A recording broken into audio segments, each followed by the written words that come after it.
Good morning students, मैं हूं Ajit sir. आप सभी का श्री राम नारायण पांडे इंटर कॉलेज पुस्सर में स्वागत एवं अभिनंदन है। मैं आप लोगों को यूपी बोर्ड सिलेबस के अंतर्गत जो क्लास 11th एंड 12th 11 और 12 में ग्रामर में चैप्टर नंबर 2 सिंथेसिस दिया गया है, मैं सिंथेसिस आप लोगों को पढ़ाने जा रहा हूँ। उम्मीद होगा कि मैंने इसके पहले जो फर्स्ट चैप्टर ग्रामर में नरेशन आप लोगों को पढ़ाया था, आप लोग उसे लाइक किए होंगे, शेयर किए होंगे और उसका फिर कॉपी पर नोट्स बनाए होंगे। मैं अब सिंथेसिस पढ़ाने जा रहा हूँ। मुझे उम्मीद होगा कि यह भी वीडियो आपको पसंद आएगी। आप फेयर कॉपी में इसका नोट्स तैयार करेंगे और आप मेहनत से पढ़ेंगे। क्योंकि कोरोना महामारी को देखते हुए सरकार के द्वारा ऑनलाइन क्लासेस चलाने पड़ रही हैं, इसलिए आप लोग ध्यान से वीडियो को देखेंगे और अपना नोट्स तैयार करते जाएंगे। अब आते हैं हम पॉइंट पर, सिंथेसिस। ध्यान से देखेंगे आप लोग। सिंथेसिस में होता है जोड़ या संयोजन। जोड़ या संयोजन, यह सिंथेसिस का अर्थ होता है। हिंदी अर्थ होता है जोड़ या संयोजन।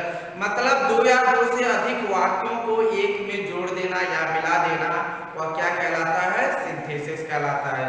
इसकी डेफिनेशन है दो या दो से अधिक वाक्यों को लिख भी दे रहे हैं। दो या दो से अधिक वाक्यों को आपस में जोड़ना या मिलाना सिंथेसिस कहलाता है।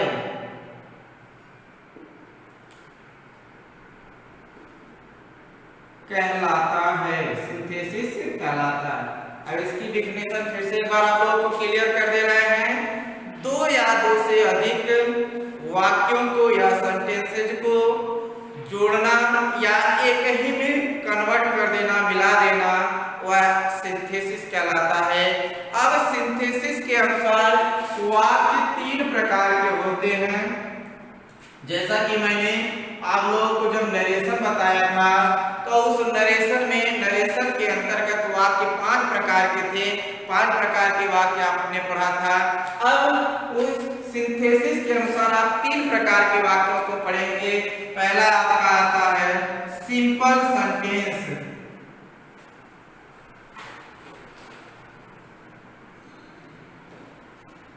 सिंपल सेंटेंस,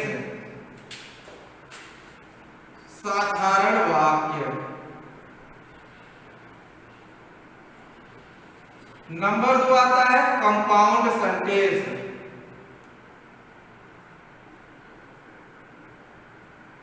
इसके में होता है संयुक्त वाक्य।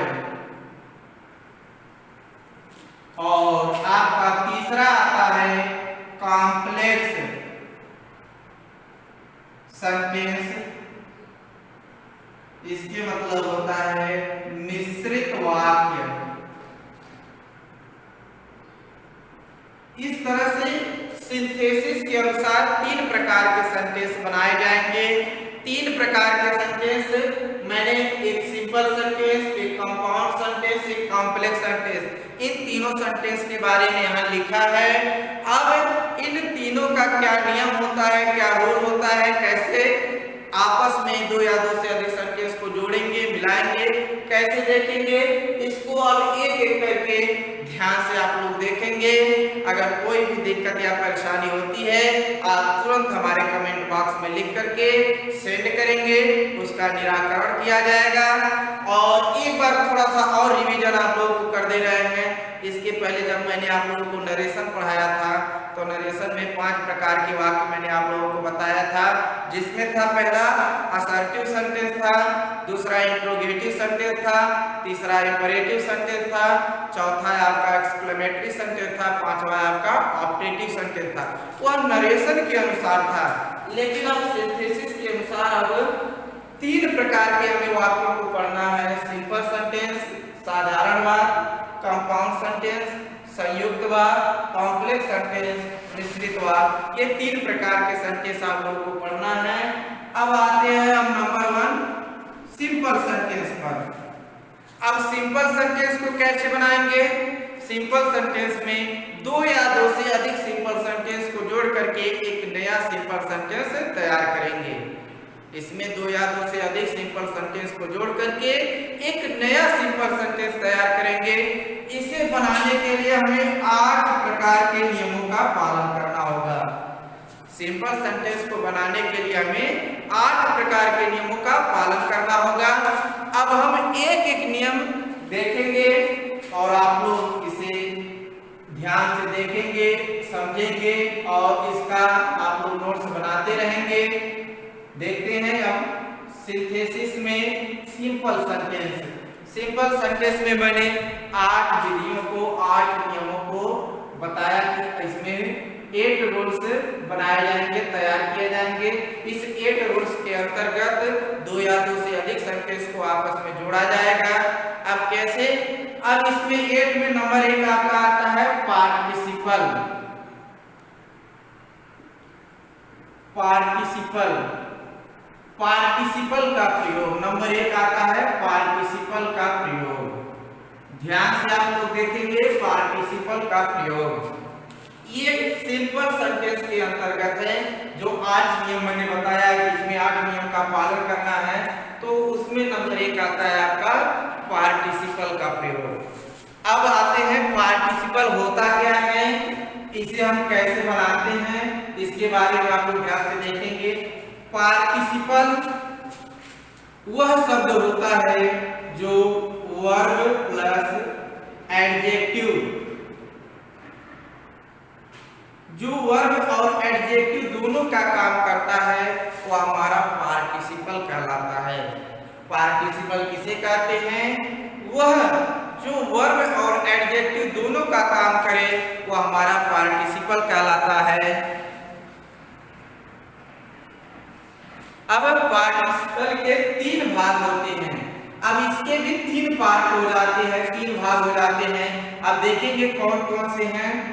नंबर 1 आपका है प्रेजेंट पार्टिसिपल।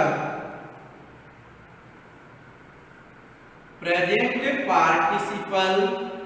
दूसरा आपका होता है परफेक्ट पार्टिसिपल।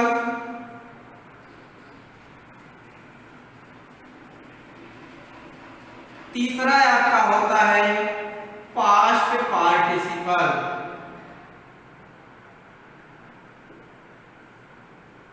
ये 3 प्रकार के पार्टिसिपल होते हैं। पार्टिसिपल के अंतर्गत 3 प्रकार के पार्टिसिपल होते हैं, प्रेजेंट पार्टिसिपल, परफेक्ट पार्टिसिपल और पास्ट पार्टिसिपल होते हैं। अब आते हैं हम प्रेजेंट पार्टिसिपल। इसको कैसे बनाएंगे, कैसे तैयार किया जाएगा 2 या 2 से अधिक सेंटेंस को, तो ध्यान देंगे आप लोग। प्रेजेंट पार्टिसिपल जो होता है, इसमें हम वर्ब में आईएनजी जब लगा देते हैं तो आपका प्रेजेंट पार्टिसिपल बनकर के तैयार हो जाता है। और जब इसका हिंदी अर्थ निकालते हैं, करके या हुए, ये 2 शब्द आते हैं। जब इसका हम हिंदी अर्थ निकालते हैं तो करके या हुए शब्द आते हैं। ये पार्टिसिपल एक एक पॉइंट आप लोग ध्यान देंगे। प्रेजेंट पार्टिसिपल बनाते समय हम वर्ब के फर्स्ट फॉर्म में आईएनजी पर लगा देते हैं, तो हमारा प्रेजेंट पार्टिसिपल तैयार हो जाता है। जब हिंदी का अर्थ निकालते हैं तो करके या हुए अर्थ निकलता है। अब इसे बनाएंगे कैसे, ये आप लोग ध्यान देंगे। पहली बात, फर्स्ट सेंटेंस का सब्जेक्ट, फर्स्ट सेंटेंस का सब्जेक्ट और दूसरे सेंटेंस का सब्जेक्ट सेम होना चाहिए। मतलब बराबर होने का मतलब सेम होना चाहिए, एक ही होना चाहिए। जो फर्स्ट सेंटेंस का सब्जेक्ट है वही सब्जेक्ट सेकेंड सब्जेक्ट में भी होना चाहिए, सेकेंड सेंटेंस के सब्जेक्ट भी होना चाहिए। दूसरा होता है finite verb. Finite verb is not equal to दूसरे सेंटेंस का फाइनाइट वर्ब। अब यहाँ ध्यान देंगे आप लोग, फाइनाइट वर्ब क्या होता है। एक शब्द आप लोगों के सामने नया जुड़ गया है, फाइनाइट वर्ब। फाइनाइट वर्ब किसे कहते हैं? फाइनाइट वर्ब दो तरह से होते हैं, सॉरी, ये वर्ब जो होता है इसमें एक फाइनाइट वर्ब होता है और एक नॉन फाइनाइट वर्ब होता है। ये फाइनाइट वर्ब एक नया शब्द आया है, इसके पहले हम लोगों ने केवल वर्ब के बारे में पढ़ा है। वर्ब के अंतर्गत या वर्ब दो प्रकार के होते हैं, फाइनाइट वर्ब होता है, एक नॉन फाइनाइट वर्ब होता है। अब फाइनाइट वर्ब किसे कहते हैं? वह क्रिया जो सब्जेक्ट के अनुसार या टेंस के अनुसार बदलता रहता है, वह हमारा फाइनाइट वर्ब कहलाता है। वह क्रिया जो सब्जेक्ट और टेंस के अनुसार बदलता रहता है, वह हमारा फाइनाइट वर्ब कहलाता है। जैसे एग्जांपल में आप लोगों को हम दिखा रहे हैं कि फाइनाइट वर्ब क्या है और नॉन फाइनाइट वर्ब क्या है। जैसे रमेश likes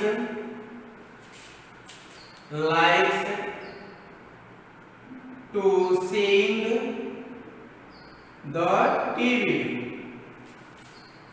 और एग्जाम्पल देखिए, Ramesh liked to sing the TV। He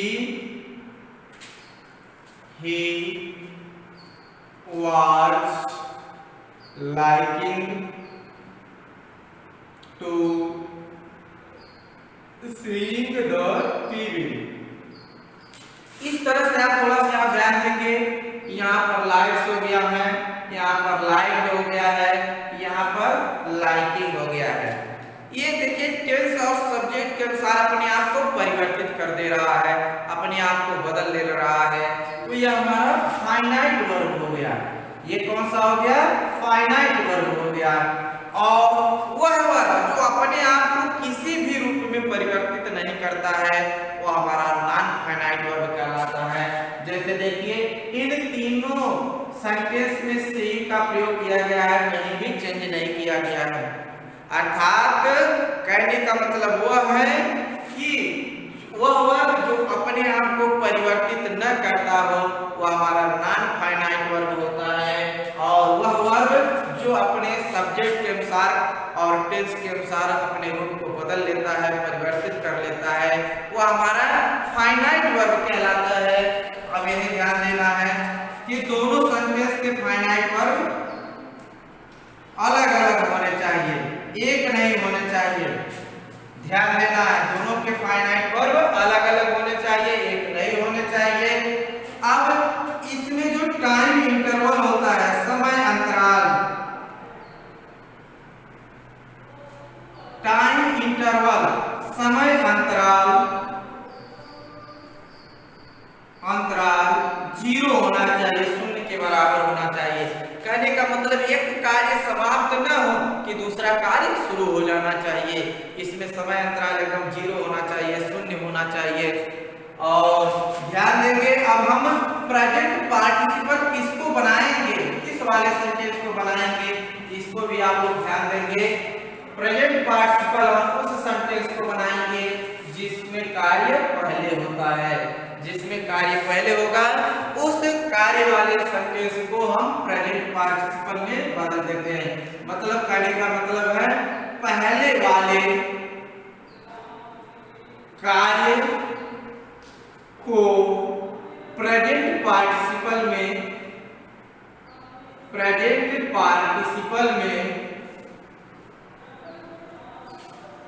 बदलते हैं। प्रेजेंट पार्टिसिपल में बदलते हैं, पहले वाले कार्य को हम प्रेजेंट पार्टिसिपल में बदलते हैं। यही आपका प्रेजेंट पार्टिसिपल का रूल था। एक बार फिर से रिपीट कर दे रहे हैं, दोनों का सब्जेक्ट सेम होना चाहिए, फाइनाइट वर्ब इन दोनों की अलग अलग होनी चाहिए, एक नहीं होनी चाहिए फाइनाइट वर्ब। समय अंतराल जो है, समय अंतराल 0 होना चाहिए, एकदम 0 के बराबर होना चाहिए। और जब इसका हिंदी अर्थ निकालते हैं तो करके या हुए, करके या हुए, ये दो शब्द अर्थ निकलते हैं इसके, करके या हुए। तो पहले होने वाले कार्य को हम प्रेजेंट पार्टिसिपल में बदल देते हैं, इसे हम वर्ब के फर्स्ट फॉर्म में आईएनजी जब लगा देते हैं तो हमारा प्रेजेंट पार्टिसिपल में तैयार हो जाता है। ये चीज हो गया। एक चीज और आप लोग ध्यान देंगे थोड़ा सा, अगर पहले सेंटेंस का ऑब्जेक्ट, पहले सेंटेंस का ऑब्जेक्ट दूसरे सेंटेंस में सब्जेक्ट के रूप में जब काम करता है, एक बार फिर से देखेंगे, पहले सेंटेंस का ऑब्जेक्ट दूसरे सेंटेंस में सब्जेक्ट के रूप में जब काम करता है, तो जब इसका हम प्रेजेंट पार्टिसिपल बनाते हैं तो इसी ऑब्जेक्ट के बाद, इसी ऑब्जेक्ट के बाद वर्ब के फर्स्ट फॉर्म में आईएनजी लगा देते हैं। ध्यान रखिए आप लोग, जब हमारा फर्स्ट सेंटेंस का ऑब्जेक्ट दूसरे सेंटेंस में सब्जेक्ट के रूप में काम करता है, तो फर्स्ट सेंटेंस के ऑब्जेक्ट के बाद हम तुरंत वर्ब के फर्स्ट फॉर्म में आईएनजी लगा देते हैं, तो हमारा प्रेजेंट पार्टिसिपल बनकर के तैयार हो जाता है।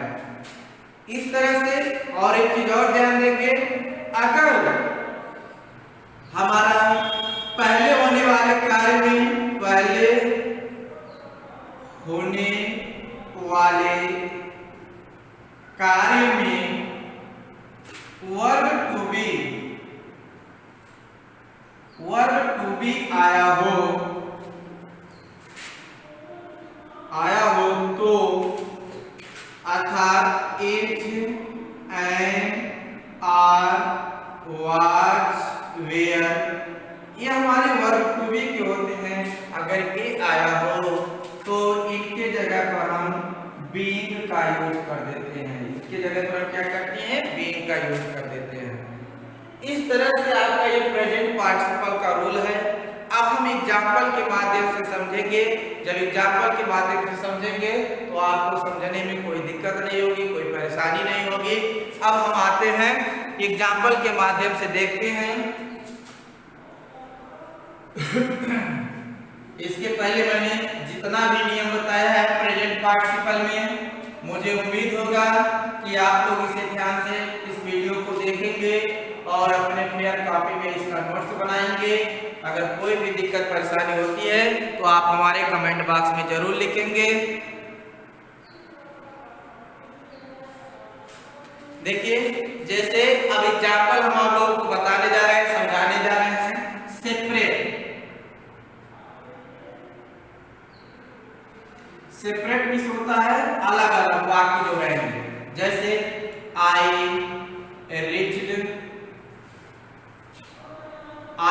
reached home, full stop, I took off my clothes, I took off my clothes। ये ध्यान देंगे आप लोग। अब यहाँ देखिए दो सेंटेंस लिखा गया है। अब मैंने जितना पॉइंट्स बताया है, जितना बिंदु बताया है, इसको आप लोग ध्यान से देखेंगे। पहले सेंटेंस का सब्जेक्ट और दूसरे सेंटेंस का सब्जेक्ट देखिए एक है, सेम है। यहाँ देखेंगे आप लोग, ध्यान से आप लोग देखेंगे, पहले सेंटेंस का सब्जेक्ट और दूसरे सेंटेंस का सब्जेक्ट एक है। फाइनाइट वर्ब यहाँ की और यहाँ की दोनों की अलग अलग है, दोनों की फाइनाइट वर्ब अलग अलग है। और अब हम इसमें ध्यान देना है कि कौन सा कार्य पहले हो रहा है, कौन सा कार्य बाद में हो रहा है। देखेंगे, आई रीच्ड होम, मैं घर पहुंचा। आई टूक ऑफ माय क्लॉथेस, मैंने अपने कपड़े निकाले या अपने कपड़े उतारे।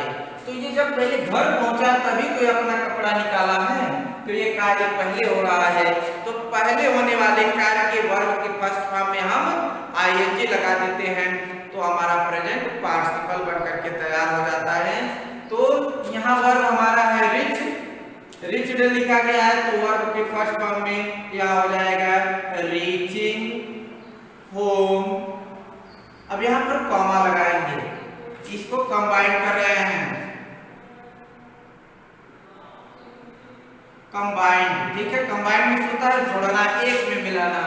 Reaching home comma I took off my clothes, full stop. इस तरह से एक बार फिर से देख लेंगे। I reached home, I took off my clothes, ये दो सिंपल सेंटेंस दिए गए हैं। इसको जोड़ करके एक नया सिंपल सेंटेंस बनाना है। तो आई यहाँ फर्स्ट सेंटेंस का सब्जेक्ट, दूसरे सेंटेंस का सब्जेक्ट एक है। यहाँ की फाइनाइट वर्ब, यहाँ की फाइनाइट वर्ब, दोनों अलग अलग है। इसमें समय अंतराल एकदम जीरो है। देखिए कैसे जीरो है। वह घर पहुंचा, अपना कपड़ा निकाला। लोग जब पहुंचते हैं घर पर, कहीं से ऑफिस या कहीं से आते, सबसे पहले कपड़ा निकालने का ही काम करते हैं, उतारने का काम करते हैं।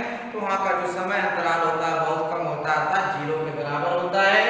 अब हम वर्ब के फर्स्ट में, ये कार्य पहले हो रहा है इसलिए इसके वर्ब के फर्स्ट फॉर्म में आईएनजी लगा दिए हैं। ये सब्जेक्ट और ये सब्जेक्ट दोनों सेम है इसलिए इसको यहाँ पर बाद में लिखा गया है। तो reaching home comma I took off my clothes. इस तरह से आपका फर्स्ट एग्जाम्पल हो गया। अब हम सेकेंड एग्जाम्पल देखते हैं। I was hungry, I was hungry comma I took my food, full stop. अब यहाँ पर आप लोग ध्यान देंगे, आई वाज हंग्री, मैं भूखा था। आई टुक माई फूड, मैंने अपना भोजन लिया या मैंने भोजन किया। तो ये कार्य पहले हुआ, जब वो भूखा हुआ तभी तो भोजन किया। तो पहले होने वाले कार्य में या पहले होने वाले सेंटेंस को हम प्रेजेंट पार्टिसिपल में चेंज करते हैं और जो बाद वाला वाक्य होता है या जो कार्य बाद में होता है उसे कामा लगा करके वाक्य को जोड़ देते हैं। अब इसका अर्थ बताएं, करके या हुए निकलता है। देखिए यहाँ पर, अब यहाँ वर्ब टू बी का सेंटेंस आया है, क्योंकि इस हेल्पिंग वर्ब के बाद यहाँ कोई ना कोई वर्ब आता। यहाँ वर्ब न आकर के यहाँ पर क्या आया है, एडजेक्टिव आया है, एडवर्ब आया है। तो एडजेक्टिव है तो यहाँ पर वाज के साथ हम क्या करेंगे, बीइंग का प्रयोग कर देंगे। और इस सब्जेक्ट और यहाँ का सब्जेक्ट दोनों सेम है तो इस सब्जेक्ट को हम हटा देंगे। यहाँ हो जाएगा बीइंग हंग्री। अब यहाँ पर कॉमा का यूज करेंगे, आई took my food, full stop. ये आपका देखिए, अब इसका अर्थ क्या हो जाएगा, बीइंग हंग्री, भूखा होकर के, आई टुक माई फूड, मैंने अपना भोजन किया, मतलब भूखा होते हुए मैंने अपना या मुझे भूख लगने के कारण मैं अपना भोजन किया। इस तरह से आपका जब ये वर्ब टू बी का सेंटेंस रहेगा तो हम उसके जगह पर बीइंग का प्रयोग कर देंगे और जब बीइंग का प्रयोग कर देंगे उसके बाद जो दूसरा सेंटेंस रहेगा उसको कॉमा लगा करके वाक्य को जोड़ देते हैं। एक चीज और बताए थे, आई saw a boy, full stop, he was abusing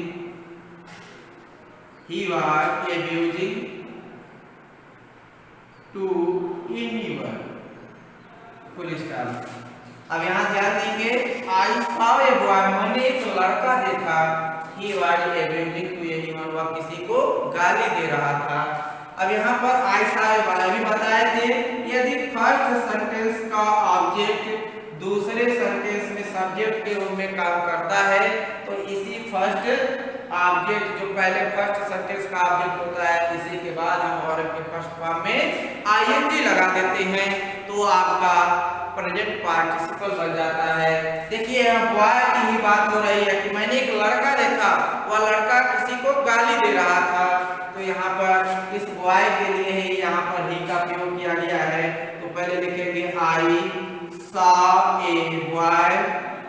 अब यहाँ का जो हेल्पिंग वर्ब रहेगा और सब्जेक्ट रहेगा उसको हटा देंगे क्योंकि इसके लिए ही यहाँ पर बातें की जा रही है।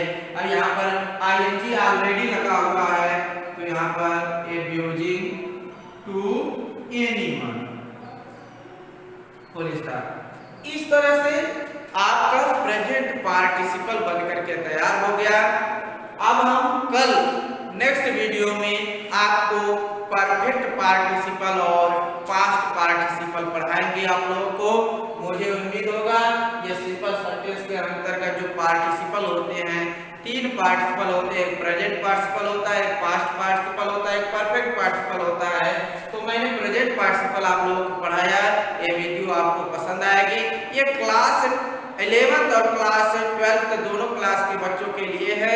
आप दोनों क्लास के बच्चे इसे देखेंगे, लाइक करेंगे और अधिक से अधिक अपने दोस्तों में शेयर करेंगे। Thank you.